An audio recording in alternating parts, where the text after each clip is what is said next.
Be a follower is to know his will, so you don't act foolishly. I wanted to study public health. I had dreams about my life. Seeing myself stand in front of people ministering. I refuse to accept it.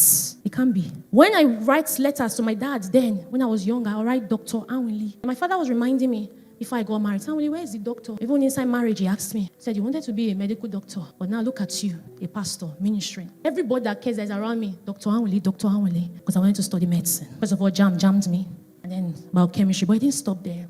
Doing biochemistry, I had plans. Started my master's, population and reproductive health nutrition. But somewhere along the line stopped. And then I got married. And then God, through my husband, said channeling my steps. And then I remember one day I went for a retreat in Eba camp. I cried. I said, God, show me. I was already acting. Show me who is Anwili. Show me your will in this season of my life. I remember then I think I was about 31, 32. And I was praying, God, show me. And he said, the only thing I heard that day was go and do refresh. I said, what's refresh? There was no 10 years attached to it. There was no journey. It was a will without details. There was no how it will look like. Just said, go and do refresh. And when our former church that day, I went to tell my husband and say refresh. And my husband, that is always a supporter, I said, right, if God is sending you, go. And then we started. It was a small cycle. God told me on a Tuesday evening, I can never forget, say, host a vigil, call people to come and pray. I said, Tuesday, vigil. I've never done it. He said, go, I've sent you. And that was how I started.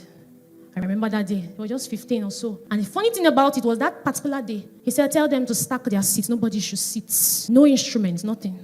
Just pray. And the power of the Holy Ghost hit us. And that was how we started. There is a plan that God has for your life. There is a will. Don't run away from it. Ask him every day of your life, what is the plan you have for me? Because listen, you were created to be used so you can be useful. And the only way you can be used by him is to know his will concerning your life. You can be very active but not useful. I have an active business. Have all of this. Working in a job that God did not send you. It's good. You are making money. You can be active but not useful to him.